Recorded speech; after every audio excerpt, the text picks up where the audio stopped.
Ironing होता है ना, अभी तो किया है ना तुम लोग ब्लो ड्राई आयरनिंग। कब किया जाता है ब्लो ड्राई और क्यों किया जाता है? और आयरनिंग हेयर कटिंग के बाद वो उसको मतलब कि ये शेप देने के लिए किया जाता है ब्लो ड्राई, मैच ये सैलून का जितना सारा सर्विस है ऑलमोस्ट सिर्फ स्किन का सर्विसेज में नहीं लगता है, बाकी सारा सर्विसेज में ब्लो ड्राई यूज़ होता ही है। मतलब जितना भी काम है सबका होता है ना, कोर वर्क है ब्लो ड्राई। बिना ब्लो ड्राई का कोई काम नहीं हो सकता।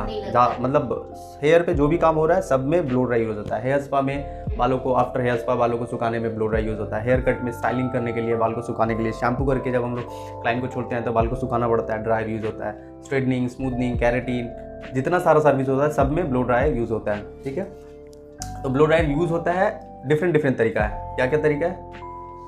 Straight blow dry, in blow dry, out blow dry. तो जैसे कि स्ट्रेट है, इन है, आउट है, ये बस एक बेसिक ब्लो ड्राई है जिससे हम लोग कटिंग करते हैं या कटिंग। जैसे स्ट्रेट ब्लो ड्राई नॉर्मली जिनका स्ट्रेट हेयर होता है या स्ट्रेटनिंग किया हुआ हेयर होता है उस पर आउट कर्ल्स नहीं कर सकते या इन कर्ल्स नहीं कर सकते। क्यों? क्योंकि उसका बाल स्ट्रेट है, उसमें शेप ही नहीं आएगा। ठीक है, और अगर हम हीट वगैरह दे के यूज़ कर भी देंगे तो क्या होगा, थोड़ा टाइम के लिए रहेगा, वापस वो स्ट्रेट हो जाएगा। या जिसका नेचुरल स्ट्रेट है, ठीक है, जैसे जो चाइनीज हेयर टाइप का जो होता है ना पूरा स्ट्रेट हेयर, उस पर हम लोग आउट कर्ल्स या इन कर्ल्स कर ही नहीं सकते हैं। करेंगे कुछ प्रोडक्ट यूज़ करेंगे, जैसे स्प्रे होता है, मूज होता है, ये सब यूज़ करके हम लोग थोड़ा देर के लिए इसको होल्ड कर सकते हैं कर्ल्स को, लेकिन कुछ टाइम बाद वापस वो स्ट्रेट हो जाएगा। कुछ कट पे डिपेंड करता है ब्लो ड्राई, कुछ हेयर का टेक्सचर पे डिपेंड करता है ब्लो ड्राई। जैसे स्ट्रेट हेयर पे हम लोग आउट कर्ल्स इन कर्ल्स नहीं कर सकते। ठीक है, वो वापस अपने शेप में आ जाएगा, ज़्यादा टाइम रहेगा नहीं। ठीक है, कुछ कट पे जैसे डिपेंड करता है, जैसे जो लेयर्स कट, स्टेप कट, या जिनको वॉल्यूम चाहिए होता है, आफ्टर हेयर कट जो लिखा हुआ after hair cut blow dry use होता है। तो कुछ हेयर कट ऐसा होता है जिसमें बिना ब्लो ड्राई का हेयर कट भी नहीं दिखता। बहुत सारा क्लाइंट आता है ना, लेके आता है, दिखाता है फोटोज़ वगैरह कि ऐसा हेयर कट करना है, उसमें देखना ज़्यादातर ब्लो ड्राई स्टाइलिंग या और अलग इक्विपमेंट से, जैसे आयरन कर्ल्स, स्ट्रॉन्ग कर्ल्स या बहुत सारा किया हुआ रहता है। वो कलर हो चाहे तो हेयर कट हो, किया हुआ रहता है ना। तो कुछ हेयर कट जैसे स्टेप कट, लेयर कट, ठीक है ना, जिनको वॉल्यूम चाहिए होता है, ठीक है, तो वॉल्यूम हेयर कट करके हम लोग कितना ला सकते हैं, कुछ परसेंट ला सकते हैं। जब हम लोग ब्लो ड्राई करते हैं वॉल्यूम क्रिएट होता है, क्लाइंट को दिखता है अच्छा। कुछ क्लाइंट घर पे ब्लो ड्राई करता है तो हम लोग उसको फिर सेटिंग करने के लिए बता देते हैं कि कैसे ब्लो ड्रायर यूज़ करेंगे तो हेयर में वॉल्यूम आएगा, या कैसे कॉम करेंगे तो हेयर में वॉल्यूम आएगा। समझा? तो ब्लो ड्रायर हेयर कट में लगता है, जो हेयर कट के बाद लगता है। ठीक है, जब हम लोग हेयर कट कर लेते हैं तो कौन सा हेयर कट किया है उसके ऊपर कौन सा ब्लो ड्राई करना है। जैसे one length you cut, straight cut जो एकदम सिंपल कट है उस पर हम लोग ज़्यादातर स्ट्रेट और इन, जैसे यू कट पे हम लोग ज़्यादातर इन ब्लो ड्राई करते हैं। स्ट्रेट हेयर कट जो होता है वन लेंथ, उस पर हम लोग वन लेंथ स्ट्रेट और इन दोनों कर सकते हैं। ठीक है, सपोज करो किसी ने कुछ जैसे जो अभी किया है नेचुरल ग्रेसपन वगैरह, जो ऊपर का हेयर शॉर्ट होता है, ठीक है ना, उसमें वॉल्यूम क्रिएट होता है, स्टेप में आता है हेयर, लेयर्स में आता है हेयर, उस पर अगर हम स्ट्रेट ब्लो ड्राई कर देंगे तो हेयर कट का लुक कैसा आएगा? जो कट किया है वो तो पूरा खत्म हो जाएगा, वो पूरा स्ट्रेट हो जाएगा। तो इसीलिए वहाँ पे हम लोग करते हैं आउट ब्लो ड्राई। ठीक है ना, आउट ब्लो ड्राई करने से जो हेयर कट होता है वो प्रॉपर दिखता है क्लाइंट को और एक सेटिस्फैक्शन मिलता है कि हाँ ये हमारा लुक है। उसके बाद हम लोग घर पे होम केयर के लिए, मतलब कि कैसे बालों को सेट करना है घर पे, वो हम लोग बताते हैं। बहुत सारा जो ड्रायर यूज़ करते हैं कि हम मेरे पास ड्रायर है तो उसको हम कैसे यूज़, तो हम लोग बताते हैं कि कैसे घर पे ड्रायर यूज़ करेंगे तो वॉल्यूम क्रिएट होगा हेयर पे। ठीक है, और स्ट्रेटनिंग में, स्मूथनिंग में ड्रायर लगता है जब शैम्पू करते हैं, न्यूट्रलाइजर वॉश करते हैं या क्रीम वॉश करते हैं, उसके बाद बालों को सुखाना पड़ता है ना। तो सारा जितना सर्विस है सब में ब्लो ड्रायर यूज़ होता है। एवरी सर्विस में ब्लो ड्राई यूज़ होता है। जो बिना ब्लो ड्राई का सैलून में हेयर पे सर्विस हो ही नहीं सकता। मेंस का जैसे हम लोग बाल काटते हैं, जेंट्स का स्टाइलिंग करते हैं, उसके बाद क्या करते हैं, बालों को सेट करते हैं। जैसे फीमेल का हेयर ब्लो ड्राई करते हैं आफ्टर हेयर कट, तो मेंस का भी हम लोग जब कट करते हैं तो कट करने के बाद क्या करते हैं, बालों को सेट करते हैं, तो ब्लो ड्राई यूज़ होता है। ठीक है, कलर करेंगे तो बाल भीगेगा, वॉश करेंगे तो ड्राई करना होगा। और कलर जैसे कि जब हम लोग कलर करते हैं तो कुछ कलर ऐसा है कि बिना ब्लो ड्रायर का या बिना स्टाइलिंग का कलर शो ही नहीं हो सकता। जैसे बालियाज कलर होता है, फॉइलियाज होता है, हाइलाइट्स वगैरह होता है, ठीक है ना, फेस फ्रेमिंग कलर होता है, हाइलाइट्स होता है। तो वो सारा कलर जब प्रॉपर अच्छा दिखने के लिए ब्लो ड्राई स्टाइलिंग करना ही पड़ेगा। शैम्पू करेंगे तो शैम्पू करके जब हम बालों को सुखाएंगे तो ब्लो ड्राई तो करना ही पड़ेगा। अच्छा, ये जो ब्लास्ट ड्राई बोला था कि ब्लास्ट ड्राई क्या होता है ना, ब्लो ड्रायर और ब्लास्ट ड्रायर में डिफरेंस क्या है? ब्लास्ट ड्रायर जो होता है जस्ट नॉर्मल बालों को जो सुखाया जाता है उसको कहते हैं ब्लास्ट ड्राई, और ब्रश के साथ जब हम लोग प्रॉपर एक स्टाइल आउट कर्ल्स, इन कर्ल्स, स्ट्रेट या कुछ शेप देते हैं हेयर को, उसको कहते हैं ब्लो ड्राई। ठीक है, कहाँ पे हम लोग ड्रायर यूज़ करेंगे तो हेयर में वॉल्यूम आएगा? जब हम लोगों को ब्लो ड्रायर में कुछ क्लाइंट होता है ना वॉल्यूम चाहिए होता है, हेयर कट नहीं किया सिर्फ ब्लो ड्राई शैम्पू करने के लिए है, तो उसको वॉल्यूम चाहिए होता है, तो कौन सा एंगल में ब्लो ड्राई करेंगे तो हेयर में वॉल्यूम आएगा। पूरा 180 में जब हम लोग हेयर को सेक्शन को 180 में ले जाके इन साइड से जब ब्लो ड्राई नीचे से करेंगे, देखा है ना। हाँ, और रूट्स को हम लोग ब्रश से इस तरीके से देना, ब्रश